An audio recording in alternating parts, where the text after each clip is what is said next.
Of attraction. क्या बोला मैंने? कैसे होगा? जब टीचर में एंथुसियाज्म होगा। तो सबसे बड़ी बात जो है, हमारा जो प्रिंसिपल वो हाईली एंथुसियास्टिक होना चाहिए। एजुकेशन सेक्टर में हमेशा मैं कहता रहता हूं कि यहां जिस तरह आर्मी में ट्रूप डिप्लॉयमेंट होती है, वैसी ही ट्रूप डिप्लॉयमेंट कहां पर होनी चाहिए? बड़ी खामियां और कोताहियां मैंने इस डिस्ट्रिक्ट में देखी। जब किसी को मैं कहता हूं आपने नई पॉलिसी पढ़ी है, 10 में से 9 फेल होते हुए प्रिंसिपल साहब। किसी को कहा मैंने 3 साल हो गए नई पॉलिसी को इंप्लीमेंट होते हुए, पता है बहुत सारी जगहों पे लोग मुझे कहते हैं सर हमें सिखा। मैं हैरान होता कि आखिर क्या परेशानी हम लोगों में है। तो जब पॉलिसी की शुरुआत थी, प्रिंसिपल सेक्रेटरी साहब जो थे आप ही के डिस्ट्रिक्ट के थे, शामुल साहब, तो मुझे भी मौका मिला इस पॉलिसी को समझने का और इस पॉलिसी को इंप्लीमेंट करने का। तो मैं भी मेंबर बन गया नेशनल एजुकेशन पॉलिसी। पहली बार जब पूरी कंट्री में इस डॉक्यूमेंट को जब पढ़ा गया, नेशनल एजुकेशन पॉलिसी को, लोगों को कुछ समझ नहीं आता अबे हमें कहां से शुरुआत करनी है। बड़े मसले थे, यूनिवर्सिटी प्रोफेसर भी नहीं कर पाए, कॉलेज की बात ही नहीं थी, स्कूल वालों की बात ही नहीं थी। तो लेकिन ये बड़ी मेहनत करनी पड़ी इस डॉक्यूमेंट को समझने में। तो डॉक्यूमेंट में जब मैंने पेश किया कि मैंने कहा ये जो डॉक्यूमेंट है, जैसे जब हम संतरा खाते हैं उसमें कौन सा विटामिन है? Vitamin C. तो मैंने कहा ये पॉलिसी भी है, ये 5 C's पे है, नेशनल एजुकेशन पॉलिसी। और इसमें जो सबसे बड़ा पहला जो C है वो है क्रिएटिविटी।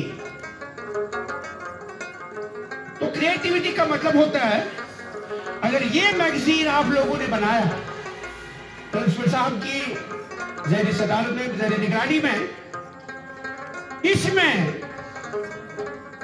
प्लेगरिज्म नहीं होना चाहिए। ये प्लेगरिज्म पता क्या होता है? अगर आप लोगों ने गूगल से कोई चीज चोरी की तो चोर करे चोरी, जरा मुझसे रिपीट करो, चोर करे तो क्या किया जाए? पकड़ा जाएगा। पकड़ा जाएगा। चोर करे चोरी तो आज का जो सिस्टम है, अगर इस मैगजीन को प्लेगरिज्म में डाला जाएगा, वो बोलेगा इसमें कितना परसेंटेज गूगल है। ये बच्चों का हो रहा बहुत इंपॉर्टेंट। तो बच्चों को ये चोरी का कॉन्सेप्ट ये देना बहुत जरूरी है कि बच्चे कि कहीं चोरी करके आपने कुछ लाया होगा तो आप पकड़े जाओगे। क्या करोगे आप? गूगल का आइडिया कितना है इसमें? गूगल से आपने कितना लिया है, किस किताब से क्या लिया है? तो उस चीज को डिस्करेज करना बहुत बहुत इंपॉर्टेंट है। ये पूरे हमारे स्कूल्स है, एडमिनिस्ट्रेशन है, उस चीज को डिस्करेज करना बहुत इंपॉर्टेंट है।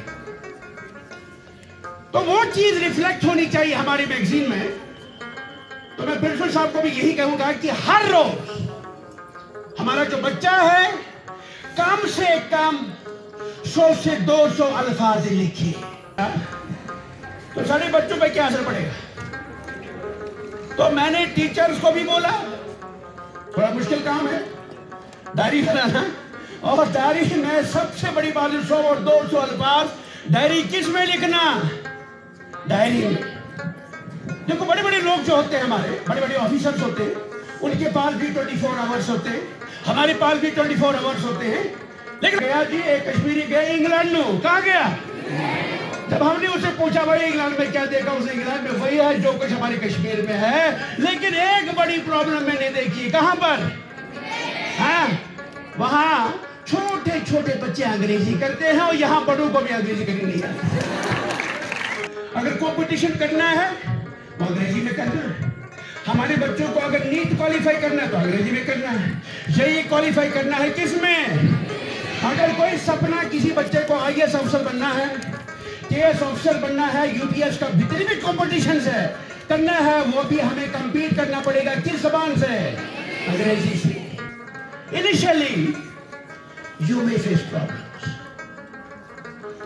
When I was a principal, there was a lobby among my teachers. Why our principal said you speak what? I told my colleagues, and I was a principal way back 15 years back. I told them, whenever I went to my son's school, I find the principal speaking a fluent English in front of the teacher, and I find the fluent English communication out there in the school. So after 1 month, after 2 months, isn't it? He have a hug with me. So after 1 month, my speaking ability is increasing, isn't it? The speaking ability, even if the kids are loving you as a principal, isn't it? They too are developing that culture in that particular institution, isn't it? So something novel change is taking place in the institution. So if we will improve our English among the staff members, if we will improve among the young buds, our sciences will become easier. Our social sciences will become easier. Our NEET qualification will become easier. Our JEE qualification will become easier. Our aspiration is to be the IAS and IPS.